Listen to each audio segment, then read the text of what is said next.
श्री सिद्धांत सरस्वती विजयते गौरी गोष्ठीपति वंदे गुरुपद्वंद्वं भक्तबिंदुसमन्वितं श्री चैतन्य प्रभुं वंदे नित्यानंद सहोदितं श्री नंदनंदनं वंदे राधिका चरणोदयं गोपीजनसमायुक्तं बिन्दावनं मनोहरम् वाञ्छाकल्पतरुश्च कृपासिन्धुभ्यश्च पतितानं पावनेभ्यो वैष्णवेभ्यो नमो नमः। मूकं करोति वाचालं पङ्गुं लङ्घयितगिरिं यत्कृपातमहं वन्दे परमानन्दमाधवं। वृन्दावै तुलसीदेव वै पिया वै केशवस्य च कृष्ण भक्ति पदे देवी सत्वत्वयि नमो नमः। नारायण नमस्कृत्य नरं चैव नरोत्तमं देवीं सरस्वतीं व्यासं ततो जयो मुदीरये। संकीर्तने कृष्ण कथोपदेशे गौरीयपत्रस्य प्रकाशने च सदानुरक्तो गुरुभक्तियुक्तो भक्ति प्रमोदाक्ष जगोद्वरुन् ध्येयं सदा परिभवग्नमभिष्टदोहं तीर्थास्पदं शिवविरिञ्चनुतं शरण्यं भीतात्युहं पुनतपाल्भवद्दिपूतं वन्दे महापुरुषते चरणारविन्दं यत्पादपल्लवनखचन्दमनिच्छटाय विस्फुरिजित किमपि गववधूषु आदर्शि पूर्णानुरागरससागरसारमूर्तिः साराधिका मयि कदा कृपां करोषि। श्रीकृष्ण चैतन्य प्रभु नित्यानन्द श्री अद्वैत गदाधर शिवासादि गौरभक्तबिंद श्रीकृष्ण चैतन्य प्रभु नित्यानंद श्री अद्वैत गदाधर शिवासादि गौरभक्तबिंद। हरे कृष्ण कृष्ण कृष्ण हरे हरे हरे राम राम राम हरे हरे। आजानुलंबित भुजौ कनकावदातो संकीर्तनैकपितरो कमलायताक्षो विश्वाम्बरो द्विजवरो जुगधर्मपालो वन्दे जगत्प्रियकरो करुणावतारो। हरे कृष्ण कृष्ण कृष्ण हरे हरे हरे राम राम राम हरे हरे। नमामि गंगे तव पादपङ्कजं सुरासुरैर्वन्दितो दिव्यरूपं भुक्तिं च मुक्तिं च ददासि नित्यं भावानुरूपेण सदा नरानं। गंगातरङ्गरमणीयजटाकलापं गौरी निरन्तरविभूषी तवामभागं नारायणो प्रियमनङ्गमदापहारं परानसिपुरपति भजवीशनाथं। वागीशजुष्वदने लक्ष्मीर्यस्य च भक्षसि यस्यास्ते हृदये संवित् त्वं नृसिंहमहं भजे। हरे कृष्ण कृष्ण कृष्ण हरे हरे हरे राम राम राम हरे। काल कर्म गुणाधीन देहो अयम पंचभौतिक काल कर्म गुणाधीन देहो अयम पंचभौतिकम कथम अन्यांस्तु गोपायत सर्पग्रस्त यथापर। गौड़ीय गोष्ठीपति श्री शिल भक्ति सिद्धांत सरस्वती गोस्वामी ठाकुर प्रभुपाद परमहंस जगद्गुरु জানিয়েছেন মন্ত্রের উপদেশ মাত্রই দীক্ষা এ কথা মানা যায় না। মন্ত্রের উপদেশ মাত্রই যে এটা দীক্ষা হয়ে গেল এটা বলা যায় না।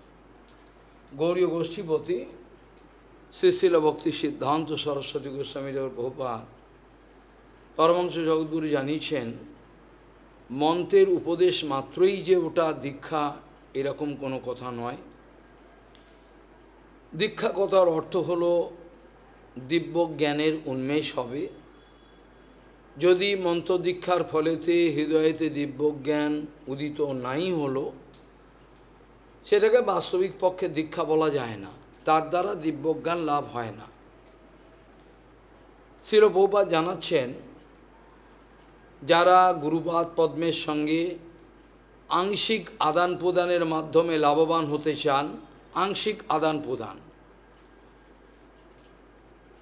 প্রভুপাদ জানাচ্ছেন যারা গুরুপাদ পদ্মকে এরকম ধরনের একটা বস্তু বা ব্যক্তি ভেবে নিলেন যার সঙ্গে বিভিন্ন রকম চালাকি চলতে পারে, কপটতা চলতে পারে বা তাকে বোকাও বানাতে পারি, প্রভুপাদ জানাচ্ছেন যে বা যারা গুরুপাদ পদ্মের সঙ্গে আংশিক আদান প্রদানের মাধ্যমে লাভবান হওয়ার কথা চিন্তা করছেন, বাস্তবিক তাদের কোনো লাভ হবে না। যদিও তারা সদ্গুরুর চরণে যদিও আসেন তাহলেও লাভ হবে না। যার জন্য দিব্যজ্ঞানের অপব্যবহার করবার মানুষে, দিব্যজ্ঞানের অপব্যবহার করবার মানুষে যারা গৌড়ীয় মঠের আশ্রিত পরিচয়ে পরিচিত হওয়ার জন্য লোকের কাছে জানাচ্ছেন আমিও গৌড়ীয় মঠের, তাদের সঙ্গে বাস্তবিক গৌড়ীয় মঠের কোনো সম্বন্ধ নাই, তাদের সহিত গৌড়ীয় মঠের কোনো সম্বন্ধই নাই। গৌড়ীয় মঠ ও ধরনের বস্তু নয়। গৌড়ীয় মঠ মানে হলো বৈকুণ্ঠ প্রাঙ্গণ। প্রভুপাদ জানাচ্ছেন গৌড়ীয় মঠ মানেই হলো অপ্রাকৃত বৈকুণ্ঠ প্রাঙ্গণ। এটাকে যদি প্রাকৃত কোনো ইটপাথরের কোনো একটা মন্দির ভেবে নিল, একটা ভোগের আগার, আমরা থাকবো একসঙ্গে, আমরা যুক্তি করেছি, আমরা একসঙ্গে যুক্তি করেছি, ঘরে অনেক পরিশ্রম করতে হয়, রান্না একসঙ্গে থাকবো, বিভিন্ন রকমের রান্নাবাড়ি করে একসঙ্গে মেষবাড়িতে যেমন থাকি আমরা আরামে থাকবো, আর কোনো ঝামেলায় যাব না। এ ধরনের যে একটা মিসকনসেপশন আছে, ভ্রান্ত ধারণা আছে দীক্ষার বিষয়ে, দিব্যজ্ঞানের বিষয়ে, গৌড়ীয় মঠের বিষয়ে, এরা কেউ বুঝতে পারলেন না গৌড়ীয় মঠ কী বস্তু, এরা কেউ জানতে পারলেন না গৌড়ীয় মঠ কী। তা অথচ গৌড়ীয় মঠের আচার্য হয়ে গেলেন, সবই হয়ে গেলেন, কিন্তু জানতেই পারলেন না গৌড়ীয় মঠ কী বস্তু।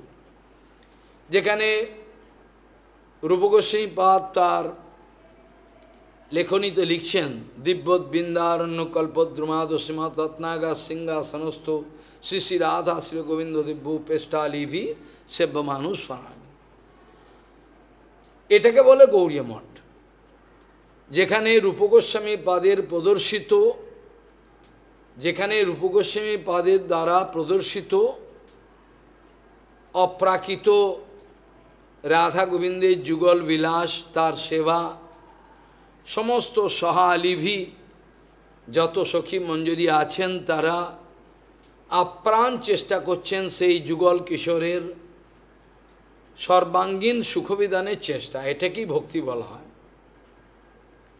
বদ্ধজীব নিজে যে সুখে থাকার জন্য নানারকম মতলব করে, বিচার করে, এগুলোর মধ্যে সমস্ত কিছুর মধ্যে ভয়ঙ্কর বিপদ লুকিয়ে রয়েছে।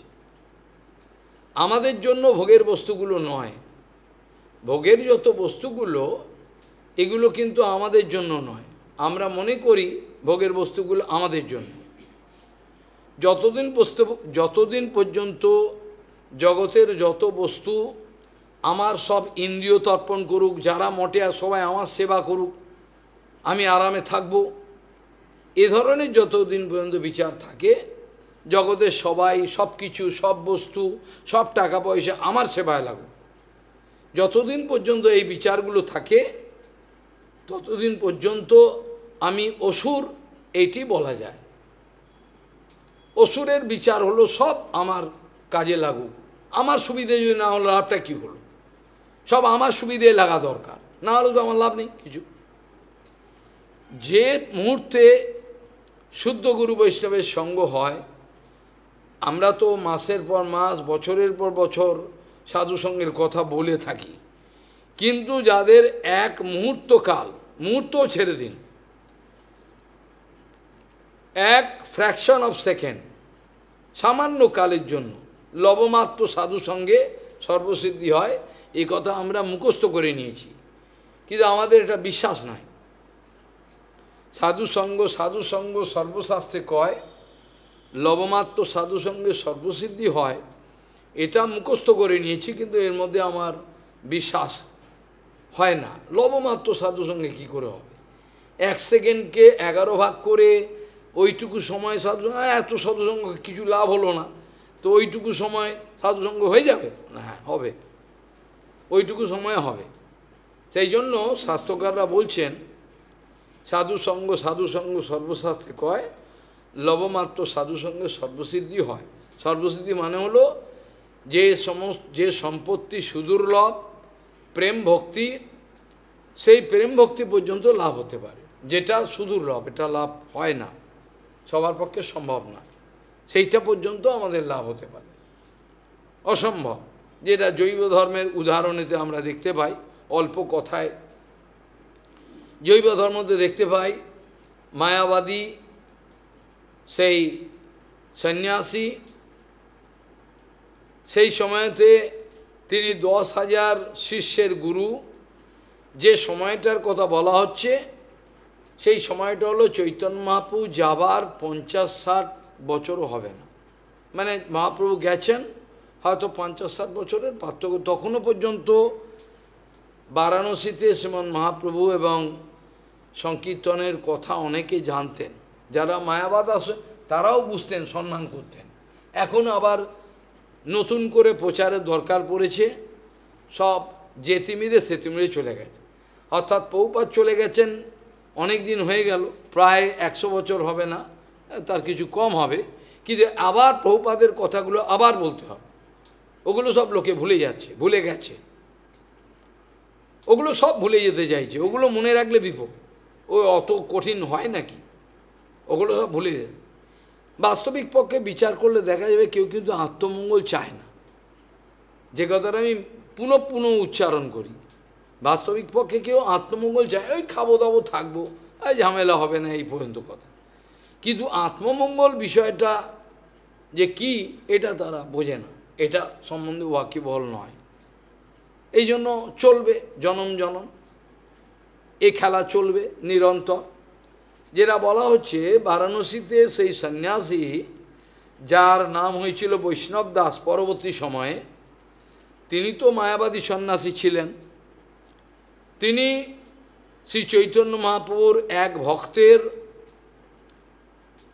দর্শন করেছিলেন, খালি কথাও বলেননি, খালি নিজের কুটিয়ায় বসে, ভজন কুটির বলবো না, এটা ভুল কথা হয়, কুটিয়ায় বসে বললেই ভালো, প্রত্যেকটা শব্দ মেপে বলতে হবে। সেখান থেকে দেখতে পেলেন শ্রীকৃষ্ণ চৈতন্য প্রভু নিত্যানন্দ শ্রী অদ্বৈত গদাধর শিবাসাদি গৌর ভক্তবৃন্দ, এই কীর্তন করতে করতে এক বৈষ্ণব যাচ্ছেন, প্রেমেতে বিগলিত তার হৃদয়, চোখে জল পড়ছে, করতাল ঠুকছেন, কখনো পড়ে যাচ্ছেন, আবার উঠে আবার তাল সামলে চলছেন।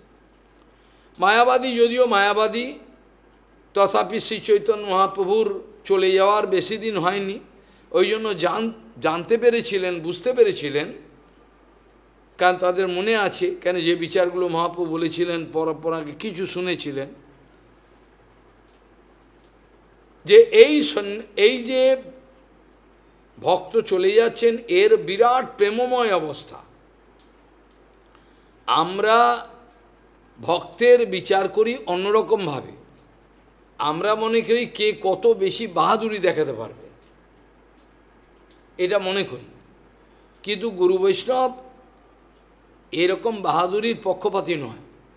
তারা এক একটা জীবাত্মার দিকে তাকান, তাকিয়ে বুঝতে পারেন যার মধ্যে সংকীর্তন করার, হরিকথা শ্রবণ এবং কীর্তনের বেশি প্রভাব আসবে তার উন্নতিটা বেশি হয়েছে বলেন। বাইরের কোনো ক্রিয়াকর্ম থেকে বোঝা যায় না। বাইরের ক্রিয়াকর্ম অনেকেই অনেক করতে পারেন। কার মধ্যে নাম সংকীর্তন, হরিকথা কীর্তন করবার প্রবণতা, লোককে বলবার প্রবণতা, ভালো করে, এটা স্পর্ধা নয়, কিছু যেটা জেনেছি এটা লোককে বলবো, এরকম ধরনের বিচারটা যখন আসে, লোকের মঙ্গল হোক যে কোনোভাবেই, লোকের যেটা আমাদের কুঞ্জ বিহারী বিদ্যাভূষণ করেছিলেন, প্রভুপাদ কিছুতেই কলকাতায় যাবেন না, তার পীড়াপিড়ি যেতে বাধ্য হয়েছিলেন, কারণ না গেলে তো লোকের উদ্ধার হবে না। এইভাবে গুরু বৈষ্ণবকে লোকের সামনে কে কত পরিমাণে প্রকাশ করছে, কে কত পরিমাণে গুরু বৈষ্ণবকে লুকিয়ে ফেলছে, সেটার উপর নির্ভর করে না। অনেকে দেখবেন গুরু শোনে, থাকলো নিজের মতো। কে কত পরিমাণে গুরু বৈষ্ণবকে লোকের কাছে প্রকাশ করার চেষ্টা করে জানেন, এটার উপর নির্ভর করে। কত পরিমাণে তার কথা বিতরণ করতে চায়, মঙ্গল হোক জগের। এই ধরনের প্রবৃত্তি যাদের নাই, তারা বহু কিছু চেষ্টা করলেও এটাকে প্রভুপাদ বলছেন বিচারের মধ্যে আসে না। লক্ষণটা হলো এইটা, খালি দেখবে কার হৃদয়ে সংকীর্তনের প্রভাব বেশি পড়ছে, কে একা ঘরেতে কীর্তন করতে চাইছে, মুখটাকে বোবা হয়ে থাকা মায়াবাদীর মতো, এটা সাধুর লক্ষণ না। সাধুকে দেখবেন সর্বদাই কিছু একটা কিছু বলছে, কিছু করবার চেষ্টা করছে, এইটা বৃত্তিগুলো থাকে। এখন এই মায়াবাদী যদিও মায়াবাদী কৃষ্ণচরণ অপরাধী, কিন্তু বৈষ্ণব দর্শনের ফল তো বিদায় যেতে পারে না। সেই অল্প সময়ের জন্য যে বৈষ্ণব দর্শন হলো, অর্থাৎ কীর্তন, তার কুটিয়াটাও তো এইটুকু ছোট্ট, মায়াবাদীর কুটিয়া দেখেছেন, এইটুকু বসবার জায়গা সামান্য, ওইটুকু কুটিয়ায় যেতে যাওয়ার যতটুকু সময়, সেই সময় খালি দেখেছেন ওই বৈষ্ণবটাকে, আর তার কীর্তনটা কানে এসছে, বোঝা গেল, এই যে গঙ্গার তীরে কীর্তন কানে এসছে, ওইটা তার সাপে বর হয়ে গেল। সাপে বর কেন বললাম, মায়াবাদীর পক্ষে ওটা সাপ, ও শুনতে নাই, বেশ ভগবানের নাম, ভগবানের লীলা শুনতে নাই, মায়াবাদী নিষেধ করে, ওই জন্য বললাম এটা তার পক্ষে সাপে বর হয়ে গেল। কিন্তু সেই বৈষ্ণবেরা সন্ধান পেলেন না, যতক্ষণে দোনামনা করছেন যাওয়া উচিত, না না না, আমি গেলে কি বলবে লোকে, এইভাবে এগোচ্ছেন পেছনে, এই করতে করতে দেরি হয়ে গেল। বারাণসীতে আপনি গেছিলেন, আপনাকে নিয়ে কলিতে ঢুকেছি মনে আছে না, সে আপনার ঠিকুজি বানাবার জন্য, সে গলি মানে সে আমাদের কলকাতায় এমনগুলি হবে না, এত এই গলি ও করে কোথায় যে ঢুকে যাচ্ছে, একবার ঢুকে পড়লে আর কেন বারাণসীটাকে বলা হয় সবচেয়ে প্রাচীন শহর আমাদের ভারতবর্ষের মধ্যে, প্রচুর প্রাচীন শহর বারাণসী। তাহলে ওইখানে ওই যে কীর্তনটা শুনলো, খালি কানে এলো অপ্রাকৃত নাম, অপ্রাকৃত নাম তো, তাহলে আমি যে বলছিলাম প্রাকৃত নাম আর অপ্রাকৃত নামের প্রভাবটা আজকে প্রমাণ করে দেখিয়ে দিলাম। তাহলে অপ্রাকৃত যে নাম করছে সে তো কীর্তন করছে, ও নিজে নিজেই করছে, কাউকে শোনাবে বলে করে, তথাপি লোকের মঙ্গল হয়ে গেল। কিন্তু একটা পাষণ্ড যদি খোলকর্তাল নিয়ে বাইরে গিয়ে কীর্তন করে, এটা তো জড় কীর্তন হলো, তার মুখ দিয়ে তো তার তো আনুগত্য নাই, তার মুখ দিয়ে তো জড় শব্দ বেরোবে। আবার এমন হতে হবে জড় শব্দ শুধু নয়, এটা তো হরিনামের মতো কিছু মনে হচ্ছে, তার সঙ্গে তার হৃদয়ের যে কামনা বাসনা ওটা মিশ্রিত আছে, বোঝা গেল। যে নামটা সেই খোলকর্তাল লোকে শোনাচ্ছে, বলছে আমি সংকীর্তন করছি বাজারে, তো এই প্রমাণটা আমি আজকে না করলে বুঝবে না। কেন বললাম, কতদূর গভীর কথা এটা। সংকীর্তন করতে যাচ্ছে, কোনো আপত্তি নেই, করছে, কিন্তু সে যে বদ্ধজীব, তার ভেতরে প্রচণ্ড কাম আছে, কিন্তু ভালো কীর্তন করতে পারে, এরকম আমি প্রত্যক্ষ প্রমাণ পেয়েছি বিভিন্ন মঠে, দারুণ কীর্তন করতে পারে, খোল বাজাতে পারে একেবারে। কিন্তু আমি জানি তার চরিত্র স্বভাব, কিন্তু জানি, কিছু বলি না, চুপচাপ থাকি। কিন্তু ওকেই মঠের লোক বললে কীর্তন কর, লোক এসছে কীর্তন কর, যেগুলোকে প্রভুপাদ হলে লাথিও মারতেন না, প্রভুপাদ হলে লাথি মেরে পাটাকে নষ্ট করতেন না, বোঝা গেল। এগুলোকেই বলছে প্রচার প্রচার পার্টিতে নিয়ে যাচ্ছে, সব কিছু করছে। আর লোকের মঙ্গল কি করে আশা করেন? তাই রে নাই রে নাই রে না না, সত্যি কথা বলতে মানা, সত্যি কথা বলতে মানা, বললেই মটকা গরম হয়ে যাবে। তাহলে বোঝা গেল, যদি কেউ এমনি নিরীহ মানুষ কীর্তন করছে, তার ভক্তও নয় এমনকি, তাহলেও চলবে।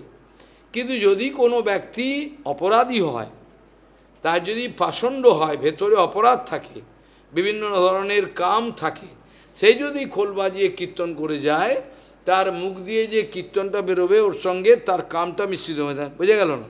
যেটা আমি উদাহরণ দিয়েছিলাম পদ্মপুরাণ থেকে, অবৈষ্ণব মুখোদ্গিরম হরিকথামৃতম শবনম নৈব কর্তব্য সর্পচ্ছিষ্ট যথাপয়। যেমন সাপেতে দুধে মুখ দিলে দুধ পুষ্টিকর খাওয়ার বটে, কিন্তু যেহেতু সাপ মুখ দিয়েছে, এবার খেলে মরে যাবে। বোঝা গেল না? তাহলে হরিকথাই বলুক আর কীর্তনই করুক, বাজারে নাম সংকীর্তন করতে বেরোলো, যেহেতু তার হৃদয়ে কাম আছে, সেই কাম মিশ্রিত হয়ে গেল এই কীর্তনের আওয়াজের সঙ্গে। এবার যার কানে শুনলো তার অমঙ্গল হয়ে গেল। এরকম কয়েকবার দেখেছি। হাওড়া স্টেশনে বিদেশি মহিলা, আমি নাম বলবো না, বিদেশি মহিলারা গোল করে নাচছেন ঘাগড়া পড়ে, আর ওই স্টেশনের মধ্যে দূর থেকে আমি দেখছি, আর খোল বাজাচ্ছে খুব সুন্দর, আর লোকও ভিড় করেছে। ওরা মনে করছে এর দ্বারা বোধহয় মঙ্গল হয়ে গেল। আচ্ছা, যদি মঙ্গলই হলো, তাহলে এত প্রচারের পরে এই অবস্থা কেন হচ্ছে? এইটার উত্তর কি কেউ দিতে পারবে? যে তোমরা যাদের কাছে প্রচার করেছো, তাদের একজনকে দেখাও তার চেতনা হয়েছে, একজনের কথা ছেড়ে তুমি নিজেকে প্রমাণ করতে পারো, অন্য লোকের কথা ছেড়ে দিলাম। যার কাছে প্রচার করেছো তার কাছে মঙ্গল হয়েছে কি, আর তোমার নিজের মঙ্গল হয়েছে কি? এটাও তো বিরাট ব্যাপার। এইটা বিরাট প্রশ্ন চলে আসছে। এগুলো বলবার কথা নয়, খুবই লজ্জার কথা। এগুলো বললে পরে আমাদের ল্যাংটো চেহারাটা বেরিয়ে পড়ে, এটা সত্যি কথা। যার কাছে প্রচার করছো তার কি মঙ্গল হয়েছে কি?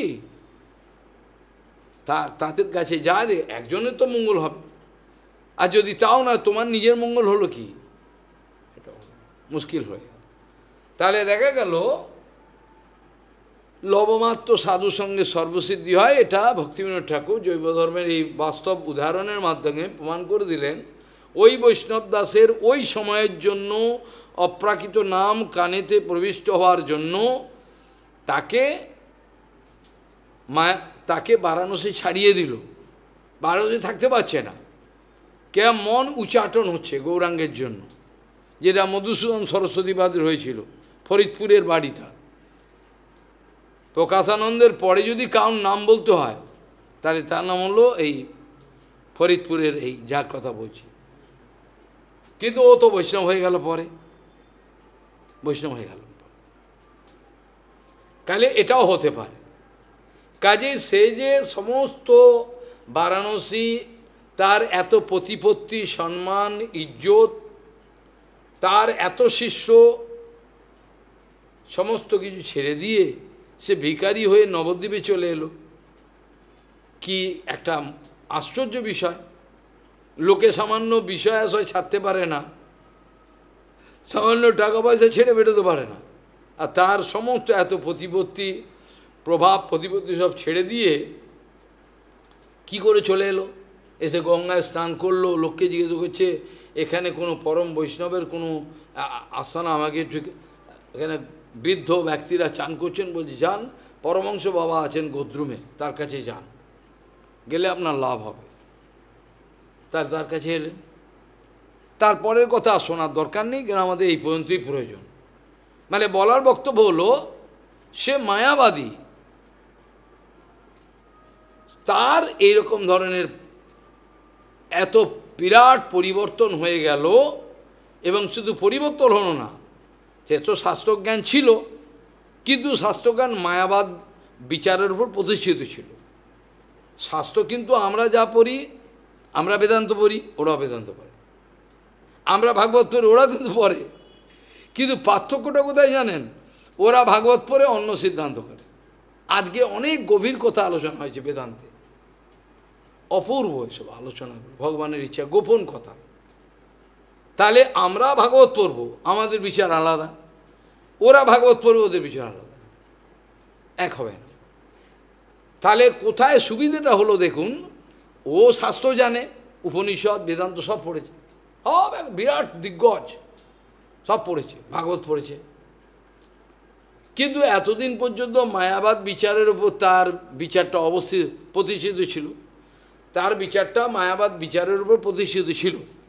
এখন সুবিধে কী হলো, স্বাস্থ্যজ্ঞান তো আগেই ছিল, কিন্তু সেই স্বাস্থ্যজ্ঞানটা বাস্তবিক জ্ঞান ছিল না। এবারে সে পরমহংস বৈষ্ণব আমাদের বাবাজি মহারাজের চরণে আশ্রয় নেওয়ার পরে তার কি হলো, জীবন পরিবর্তন হয়ে গেল বৈষ্ণবের কৃপা পেল। এবার চিন্তা করুন, তার আগে যত শাস্ত্রজ্ঞান হয়েছে, সে কিন্তু শাস্ত্র জানতো, অনর্গল বলে যাবে, বেদান্ত উপনিষদ আমি এমন লোকও জানি, অনর্গল বলে যাবে। আমাদের পরম শ্রীধর গোস্বামী মহারাজ দক্ষিণ ভারতে এক পণ্ডিত তার সঙ্গে তর্কে যুক্ত হয়েছে। আশ্চর্য ব্যাপার, শ্রীধর গোস্বামী মহারাজ এত বড় পণ্ডিত, সে যত যুক্তি দিচ্ছে তত খণ্ডন করে দিচ্ছে। আশ্চর্য ব্যাপার, মায়াবাদ, এত শাস্ত্র জানেন, এখানে উপনিষদের কথা বলছে, ওখানে বেদান্তর কথা বলছে, শ্রীধর গোস্বামী রেখে কী করে লাইনে আনা যায়। লাস্টে এমন একটা যুক্তি দিল, তাতেও পরাজিত হলো, কিন্তু পরাজিত হওয়া সম্ভব ছিল না। শ্রীধর গোস্বামী যে এতই ওর জ্ঞান, কিন্তু সব মায়াবাদের বিচার। একটা পয়েন্ট আলোচনা করতে গিয়ে, যেমন আমাদের বলদেব বিদ্যাভূষণ, ওকে হারানো কাউর বাবার ক্ষমতা নেই, হারাবে।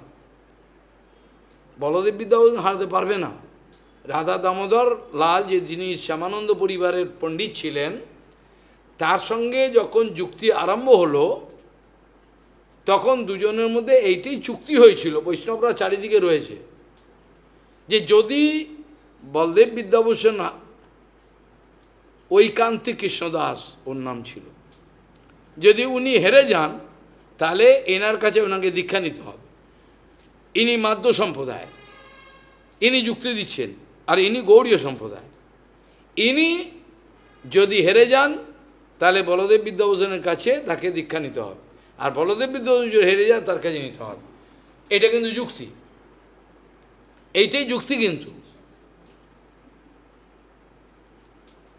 আমাদের শ্যামানন্দ পরিবারের যিনি গুরু, তিনি বিচার করলেন কার উপর ভিত্তি করে, তিনি বিচার করলেন সম্পূর্ণ আমাদের জীবগোস্বামীপাদের সন্দর্ভর বিচারের উপর। এত চতুর, সেই সন্দর্ভর উপর বিচার করে ওকে হারাতে হবে, তা নাহলে আমার পক্ষে সম্ভব না ওকে হারানো। ও যা শাস্ত্রজ্ঞান জানে। আমি বলদেব বিদ্যাভূষণের বাড়ির ওপর দিয়ে গেছিলাম, গ্রামের ওপর জঙ্গল, যেখানে হাতি বেরোয়, গম একেবারে খণ্ডায়িত বংশে, চাষির বংশে, কি করে এত বড় পণ্ডিত হয়ে গেল, কল্পনা করা যায় না।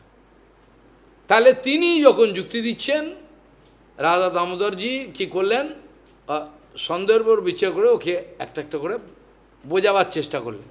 সন্দর্ভের বিচার এতই বিজ্ঞান ভিত্তিক সন্দর্ভ, ষট সন্দর্ভ বিচার, যার আগে কাউর কিছু, এমনকি স্বয়ং মহাদেব যদি নেমে আসে, স্বয়ং মহাদেব যদি যুক্তি করতে নেমে আসে, তাহলে ওই সন্দর্ভের মাধ্যমে মহাদেবও হেরে যাবে।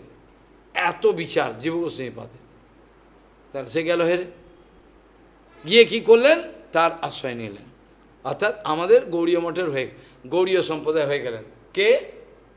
বলদেব বিদ্যাভূষণ হয়ে গেলেন। বলদেব বিদ্যাভূষণ হয়ে গেলেন আমাদের গৌড়ীয় সম্প্রদায়।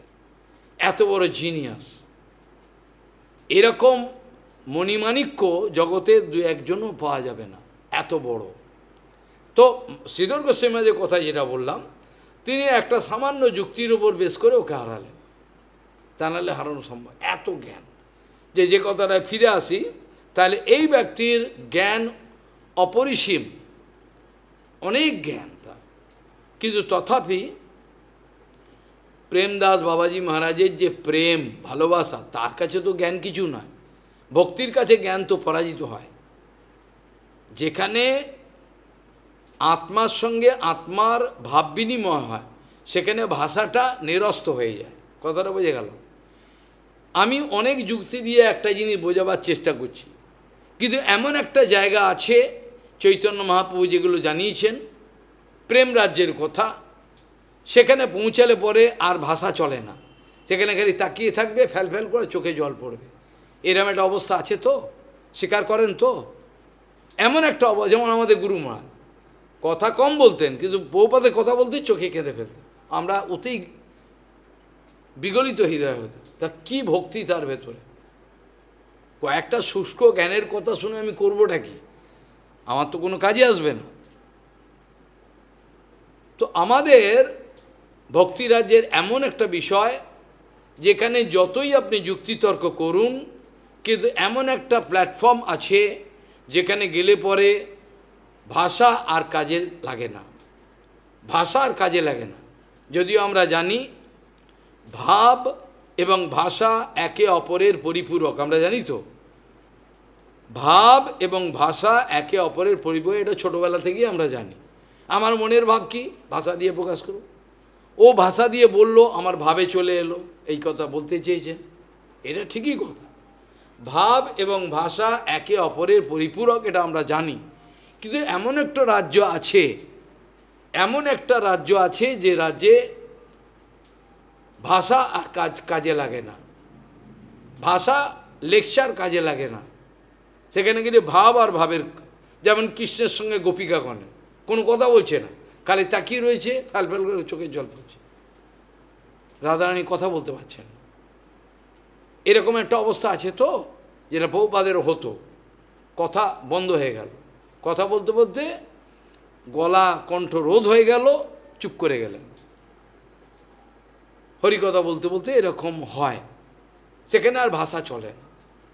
এই অবস্থাটা আমাদেরকে যেতে হবে, এই অবস্থাটা আমাদের, যেটা বলতে গিয়ে দেখলাম এই কথাটা কেন বললাম, অনেকে বলতে পারি এত বড় পণ্ডিত, এই নিয়ে একটা বাবাজি মতো বেশি পড়াশোনা জানে না ওর কাছে। তো এই প্রশ্নটা আমাদের আগাগোড়া, যে কি করে জগতের সর্বশ্রেষ্ঠ পণ্ডিত, জগতের কোনো লেখাপড়া জানেন না, সে গৌরকিশোর বাবাজি মহারাজের চরণে কি করে আশ্রয় করলেন, কি করে? এটা তো একটা বিরাট আন্দোলনের বিষয় না, জগতে এরকম উদাহরণ খুবই কম, নেই বললেই হয়, যে সর্বশ্রেষ্ঠ পণ্ডিত পৃথিবী, তিনি আশ্রয় করলেন এমন একজনকে যার শিক্ষাগত যোগ্যতা নাই। তাহলে কি বলবেন একে? বোঝা গেল কি বললাম? এটা ভাবের কথা। সেই জন্য এই যে ব্যক্তি, যার নাম হলো বৈষ্ণব দাস, পরমহংস বাবার প্রভাব ছিল, তিনি সত্যিই ভক্ত ছিলেন, কপট ছিলেন না। তিনি শিষ্য ছিলেন প্রদ্যুম্ন মিশ্র, যিনি নৃসিংহপল্লীতে যেখানে হাঁড়ি কড়া রাখে, মাটির তলায় একটা জায়গা আছে, যেখানে পরমান্ন রান্না করে দেখবেন তলায় একটা নেবে যায়, নেবে গিয়ে হাঁড়ি কড়া রাখে, ওইখানটা ভজন করতেন। বুঝে গেল? ওইখানটা ভজন করছে, এখন ওখানে ওরা হাঁড়ি কড়া রাখে। তাহলে সেই প্রদ্যুম্ন মিশ্র মহাপ্রভুর পার্শ্বদ, তিনি ছিলেন পরমহংস বাবার গুরুদেব। বুঝে গেল? তাহলে কি ধরনের, তাহলে চৈতন্য মহাপ্রভু তখন গেছেন, আমি ঠিকই বলেছি 50-60 বছর ম্যাক্সিমাম হবে, তা প্রদ্যুম্ন মিশ্র এখনও প্রকট রয়েছেন বলছেন। তাহলে কোথা থেকে কোথাকার জল কোথায় গড়িয়ে চলে এলো? আমি কর্মকাণ্ডে কালকে বলেছিলাম, কোথাকার জল কোথায় গড়িয়ে চলে গেল, আরে সর্বনাশ। আর এখানে দেখুন কোথাকার জল কোথায় বারাণসী, এখান থেকে চলে গেল। এমন বৈষ্ণব হলো যে যদি কেউ যুক্তিতর্ক করবার জন্য, বৈষ্ণবদের ঝগড়া করবার জন্য আসে, তাহলে বৈষ্ণব দাসকে আমাদের বৈষ্ণবগণ বলেন আপনি যুক্তি দিন, আপনি বসুন। উনি তখন সবার পায়ের বন্দনা করে কৃপা নিয়ে এবার বসেন। শান্তিপুর থেকে এখানে পাষণ্ড, তারা তর্ক করার জন্য আসে, হারিয়ে দেওয়ার জন্য। হ্যাঁ, বৈষ্ণবদের কী আছে, চিঁচি করে, কি আর খায় তারা, তাদের শক্তি কতটা, কিন্তু বৈষ্ণবের শক্তি যে কতটা ওরা জানেন। বাইরে দেখতে উনি দুর্বল, কারোর সঙ্গে মারামারি করেন না, নিরীহ, কিন্তু একটা বৈষ্ণবের শক্তি ভগবানও ভয় পায়। এরকম এত বড় শক্তি একটা বৈষ্ণব, কারণ ওরা করতে পারে না এমন কিছু নয়, সব ভগবানকে বশীভূত করে রেখেছে, সবই সম্ভব। তাহলে এমন একজন ব্যক্তি পরবর্তীকালে হয়ে গেল সর্বশ্রেষ্ঠ প্রচারক হয়ে গেল, হলো কি না? যখনই বাইরে থেকে কেউ আসে বৈষ্ণবগণ বলেন আজকে অতটা সময় শাস্ত্রের বিচার হবে। পরমহংস বাবাজি মহারাজও মাথা নিচু করে নাম করেন চুপচাপ, আর বৈষ্ণবরা বসে থাকেন। আর এই বৈষ্ণব দাস সবাইকে দণ্ডবোধ করে বসেন এবং আস্তে আস্তে বিনম্রভাবে, তার বলবা ঔদ্ধত্য নেই, বিনম্রভাবে সেগুলো উত্তর দেন। এখন আমরা আমাদের কাজের কথায়, সবই কাজের কথা, তথাপি কাল কর্ম গুণাধীন দেহয়ম পঞ্চভৌতিক, এই দেহটা হলো পাঞ্চভৌতিক, কাল কর্ম আর গুণের অধীন। আমি মনে করি আমি স্বতন্ত্র, সত্যি কি স্বতন্ত্র আমি? কাল কর্ম গুণাধীন দেহয়ম পঞ্চভৌতিক, কথম অন্যাংশু গোপায়, অন্য কাউকে বাঁচাবি কি করে? আরে মূর্খ, তুই নিজেকেই বাঁচাতে পারবি না। নিজেকে বাঁচাতে পারবে? তো নিজেরই জানে না নিজেকে বাঁচাবে কি, অপরকে কী করে বাঁচাবে? সম্ভব না। ওই যে বলছেন কাল কর্ম গুণাধীন দেহ এম পাঞ্চভৌতিকা, কি করে বাঁচাবে? সবাইকে মহাকাল গ্রাস করে রেখে দিয়েছে, আর্ধেক গিলে রেখে দিয়েছে, বুঝে গেল? গেলা হয়ে গেছে আর্ধেক, এবার টক করে গিলে নেবে জল দিয়ে। যখন থেকে জন্ম হয়েছে তখন থেকে মৃত্যুর দিকে আমরা অগ্রসর হচ্ছি কি না? যখন থেকে জন্ম হয়েছে। আমি নিজে মঠের মধ্যে, মায়াপুর মঠেতে রাত্রিবেলা বৈষ্ণবদের প্রসাদ পাওয়ার পর আমি দেখি, হঠাৎ দেখি একটা সাপ, একটা বিরাট সাপ একটা ব্যাংকে ধরেছে। তখন চারিদিকে জঙ্গল কাঁচা, তা আমি কাছে গিয়ে দেখছি, আরে চলে আসুন, কামড়াবে। কামড়াবার কোনো প্রশ্নই নেই, কিন্তু তো সাপকে ধরে রেখেছে। আমি কাছে গিয়ে ভালো করে দেখছি, ব্যাংকটার কী অবস্থা, হাঁপাচ্ছে ভয়ে, কিন্তু শেষ হয়ে গেছে। ও তো বুঝতেই পারছি আমি শেষ, আর কেউ ছাড়ছে না, সাপটা ধরে রেখেছে। ঠিক সেই রকম উদাহরণটা এঁকে দিচ্ছে যে যেমন সর্পগ্রস্ত হলে বাঁচবারও কোনো রাস্তা নেই ব্যাংকটার, ঠিক সেরকম আমাদের মহাকাল আমাদের আর্ধেক গ্রাস করে রেখেছে। এবার কি করে বাঁচবো আমরা? আর তো বাঁচার কোনো রাস্তা নেই। একমাত্র হতে পারে বিরাট শক্তিশালী সেই কোনো বৈষ্ণব যদি হন, তাহলে তিনি, আর বাকি কেউ পারবে না। খাওয়া দাওয়া দিয়ে তো এই শরীরটা রক্ষা হয়, আর কী করবো? প্রোটিন ভিটামিন, তারপরে রক্ষাটা কে করবে? এটা তো কেউ করতে পারবে না। একমাত্র শুদ্ধ বৈষ্ণব ছাড়া জগতের কাউর বাবার ক্ষমতা নিয়ে আমায় বাঁচাবে। টাকা বল, অর্থ বল, লোক বল, পারবে কি? পারবে না। এখন যে প্রসঙ্গ দিয়ে শুরু করেছিলাম সেখানে ফিরে এলে আমরা দেখতে পাচ্ছি যে দিব্য জ্ঞান লাভ করবার পরেই আমাদের সুবিধা হয়, তাই কি না? এইটি সিদ্ধান্তে আমরা এলাম। এখন দিব্যজ্ঞান অনেক সময় আমাদের মন্ত্র নেওয়ার পরেও হলো না, আমাদের কপটতার জন্য। আবার এমন হতে পারে কপট গুরু, শিষ্য ভালোও বলা যায় না, তা কপট গুরু হলে কপট শিষ্যই পায়, তাই কি না? আবার পরে প্রথমে ভালো ছিল, পরে কপট হয়ে গেল, এটাও হতে পারে, অনেক ঘটনা। এখন দিব্যজ্ঞান যদি জাগরত না হয় তাহলে লাভটা কিছু হলো না। অথচ আমরা দেখলাম পরীক্ষিত মহারাজের ভাগবত শোনার পর দিব্যজ্ঞান হয়ে গেল। দিব্যজ্ঞান হয়ে গেল, দিব্যজ্ঞান মানে তার তো নিত্য দেখা গেলে একে মহাভাগবত আগেই বলেছে ভাগবতে। তো এই ঘটনাতে প্রমাণ পাওয়া যায় যে যদি যে কোনোভাবে যদি দিব্যজ্ঞানের উন্মেষ হয়ে যায়, যেটা প্রভুপাদ বলছেন, আপনারা দীক্ষা মানে কি মনে করেন? আপনারা দীক্ষা কথার অর্থটা কি মনে করেন? যদি ভাগবত শ্রবণ করার, কেন ভাগবতের মধ্যে যে উপদেশ আছে আর আমাকে যে মন্ত্র দিয়েছেন গুরুপাদ, এর মধ্যে পার্থক্য আছে কি? ভাগবত সমস্ত শেষ হওয়ার পর মহাভাগবত, সেখানে কি আসবে? কৃষ্ণের প্রেমের কথাই আসবে। আর মন্ত্র সেটাও ফাইনালি আমাকে এই অবস্থায় নিয়ে যাবে। এটা দুটোই একই, উদ্দেশ্য এক। এমনকি মহাপ্রভু বলছেন পাঞ্চরাত্রর বিচার আর ভাগবতের বিচার একই। মহাপ্রভু বলছেন পাঞ্চরাত্রে যে কথা বলছেন আর ভাগবত একই কথা বলছে, একটু ঘুরিয়ে, কিন্তু উদ্দেশ্য একই। মহাপ্রভু নিজে বলছেন। তাহলে এই পরমাংশ, এই যে যার কথা আমরা এতদিন ধরে আলোচনা করে আসছি, পরমহংস এই যে সন্ন্যাসী, যা অবধূত সন্ন্যাসী, পরমহংস কেন বলা হলো? পরমহংস মায়াবাদীর মধ্যেও থাকে বলে, কিন্তু তারা আমাদের বৈষ্ণবদের পরমহংসের মতো নয়। বোঝা গেল? পরমহংস বলতে ওরা ওই আসল জ্ঞানগুলোকে গ্রহণ করে। নির্বিশেষ ব্রহ্মে, যেমন আমাদের সুখদেব গোস্বামী নির্বিশেষ ব্রহ্মের আরাধনা করে। তিনি নিজে বলছেন, পরিনিষ্ঠিত নৈর্গুণ্যে গৃহীত উত্তম শ্লোক লীলয়া। আমাদের বৈষ্ণবদের মধ্যে যে পরমহংস, তারও অনেক ভেদ আছে। রূপ গোস্বামীপাদ এগুলো লিখেছেন, প্রথম পর্যায়ে, দ্বিতীয় পর্যায়ে, তৃতীয় পর্যায়ে। অবশ্য বাস্তবিক পরমহংস শব্দটা মায়াবাদীর ক্ষেত্রে না ব্যবহার করলেই ভালো,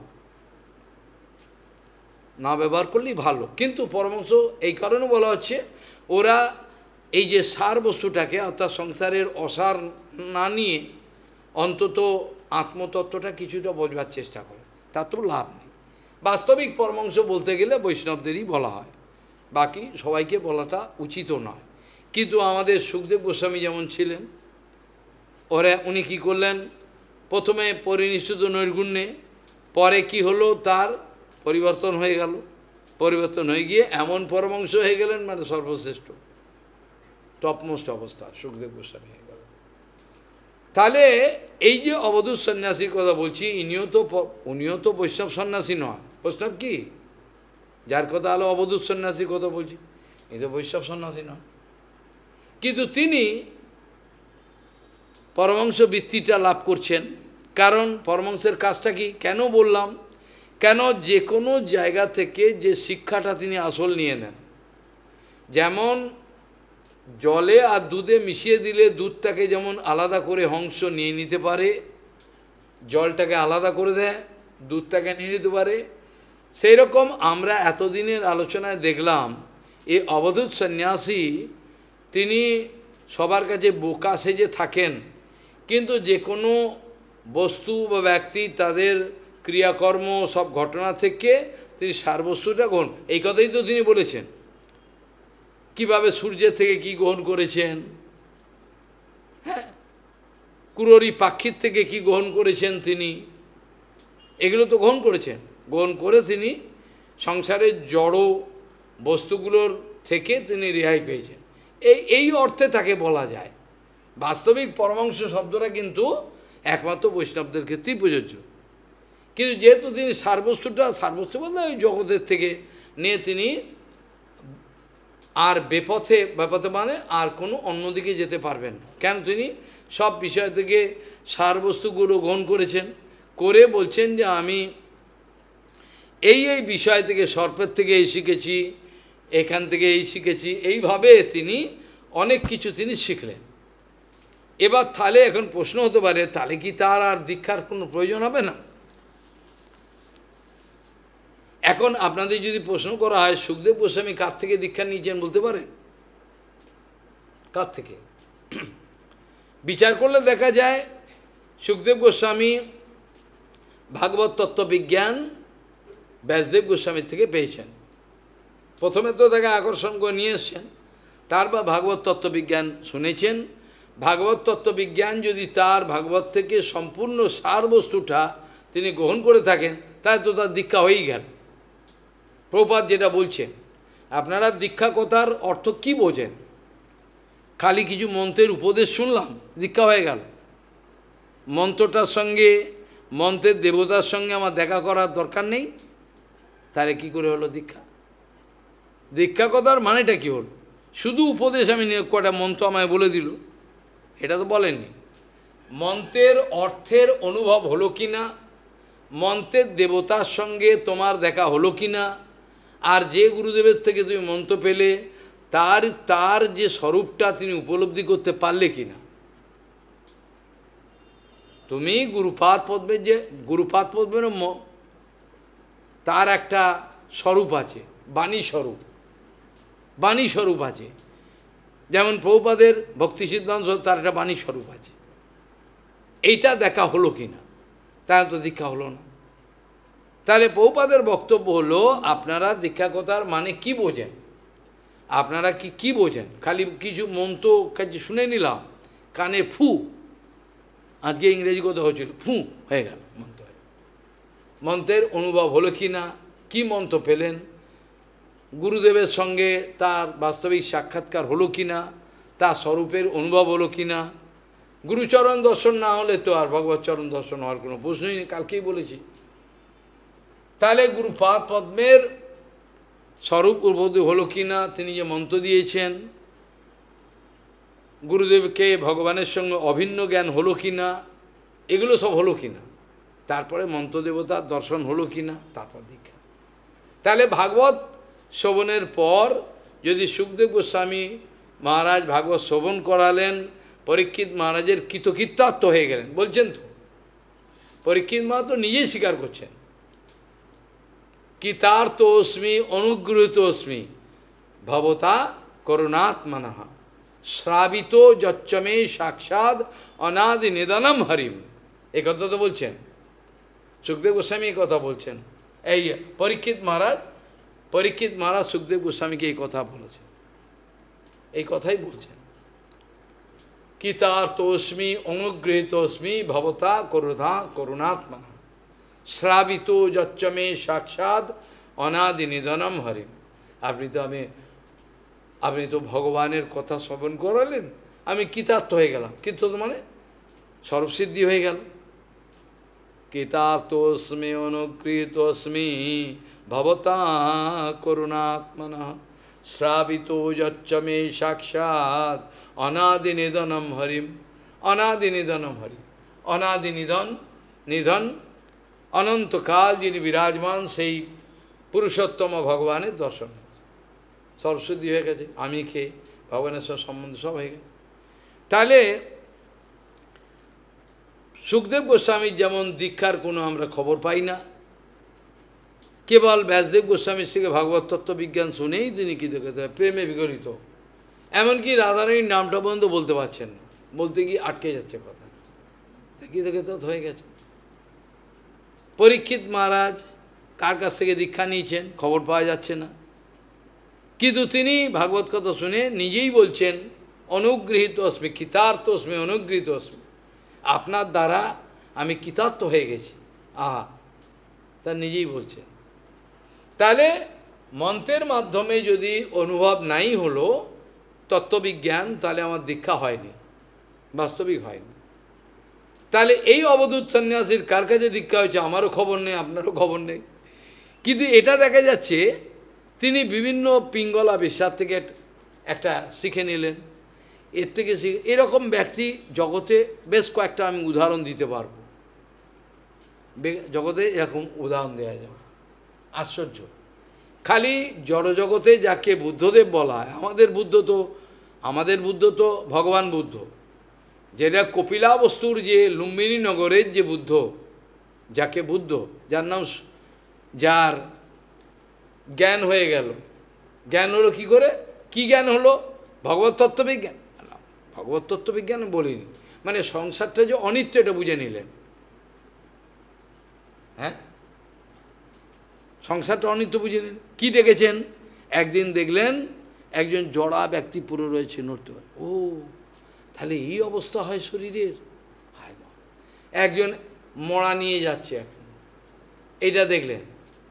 এইভাবে তিনটে ঘটনা দেখে, রাজকুমার ছিলেন কিন্তু, রাজার ছেলে, ছাদের ওপর থেকে তিনি যখন এইসবগুলো প্রায় ওপরে উঠছেন, একটা হংসকে একজন তীর মেরেছে, তাকে তীরটা খুলে ছাদে পড়েছিল, তাকে বাঁচিয়ে দিলেন। যদিও এই ঘটনাগুলো আমাদের অতটা দরকার নাই, তথাপি এটা তো বলা যায় যে তার পরিবর্তনটা কী করে হলো কি না। তার এই তিনটে ঘটনা দেখে পরিবর্তন হয়ে গেল, তিনটে ঘটনা দেখে বুঝতে পারলাম জীবন অনিত্য। কয় আমাদের এত ভাজা পোড়া রসা মিষ্টি খেয়েও তো হচ্ছে না, হচ্ছে কি, আমার তো হচ্ছে না। তাহলে অনেক ঘটনা এমনও হয়, খালি একটা কথা খালি সাধু থেকে শুনেছে, তার সঙ্গে সঙ্গে মাথা ঘুরে গেল। আমি বলেছিলাম মনে আছে না অনেক দিন আগে, অসার সংসার খলু দুঃখরূপী বিমোক সুতঃ কস্য ধনম কস্য স্নেহবান জলতে আনি। একটা শব্দ খালি প্রথম দিন এসছেন, প্রথম দিন এসে ঝগড়া সংসার ত্যাগ করে এসছেন। সংসার ত্যাগ করলেই যে ত্যাগ করে এমন কোনো কথা, আবার ফিরে যায় লোকে। আর বারাণসীতে ঘটনাক্রমে এক বৈষ্ণব হরিকথা বলছেন, আর এসে শোনার সঙ্গে বসেছেন, প্রথমেই এই কথা, অসার সংসার খলু দুঃখস্বরূপে বিম কাহা সুতঃ কস্য ধনম কস্য স্নেহবান জলতে অনি।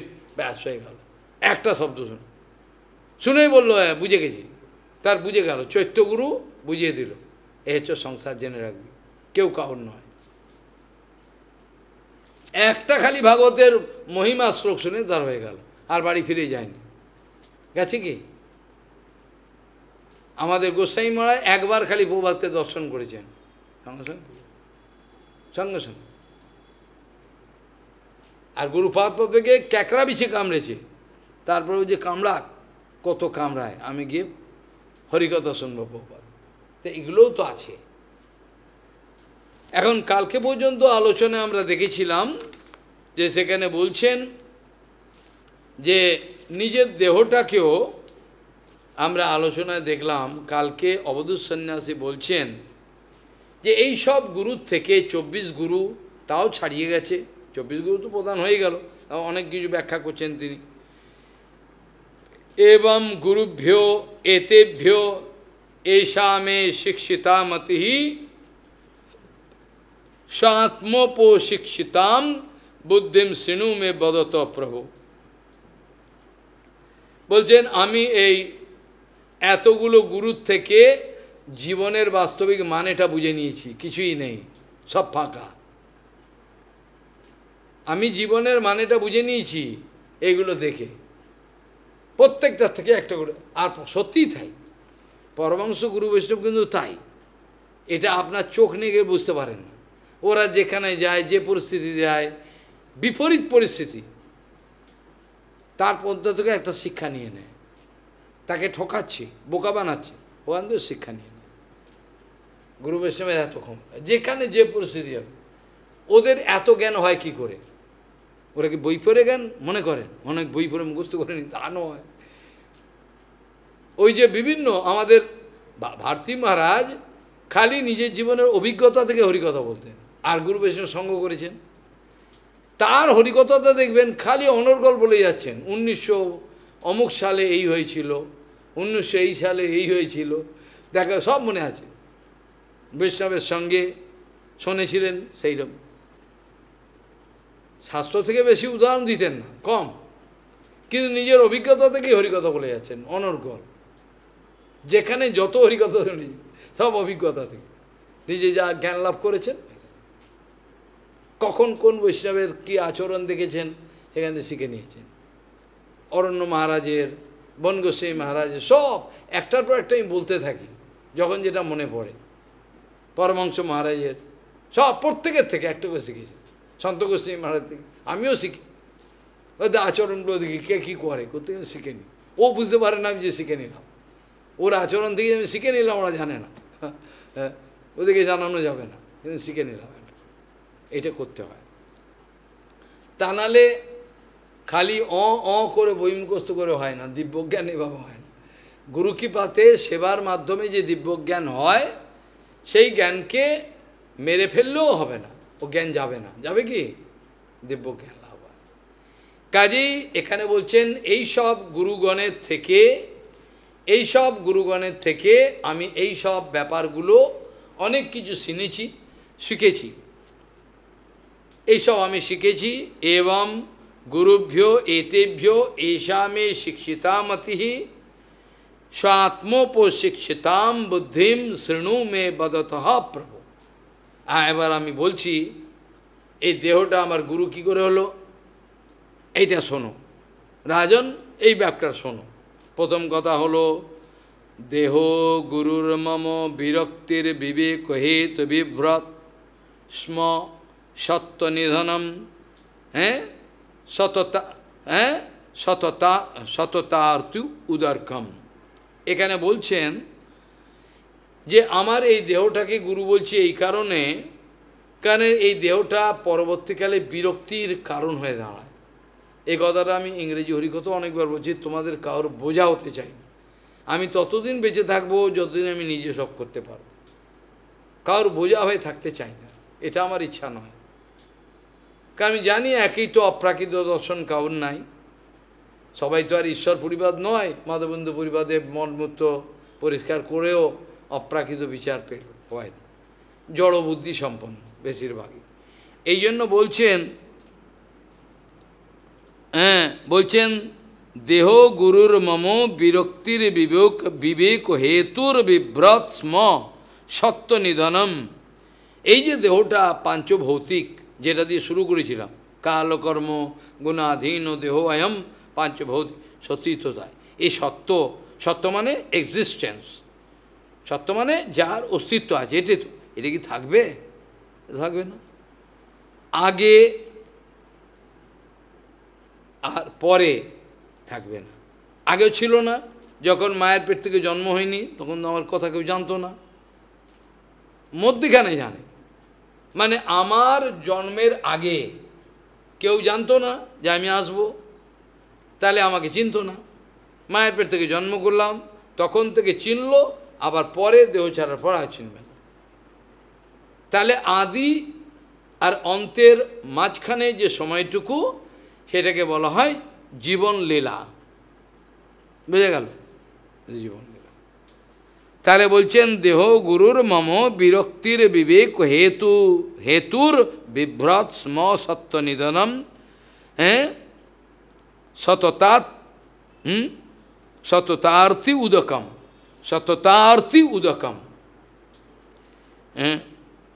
মানে এর মধ্যে শরীরের পরিণাম যদি চিন্তা করে, ভেতরে একটা আরতি, একটা কান্না আসে, যে আমার গতি কি হবে, কোথায় যাব, কে আমায় বাঁচাবে, কি গতি হইবে কখনো ভাবি না, হরি ভকতের কাছেও যাই না, হরি বিমুখের বিমুখ কুলক্ষণ যত আমাতেই সব আছে, তাই কি না?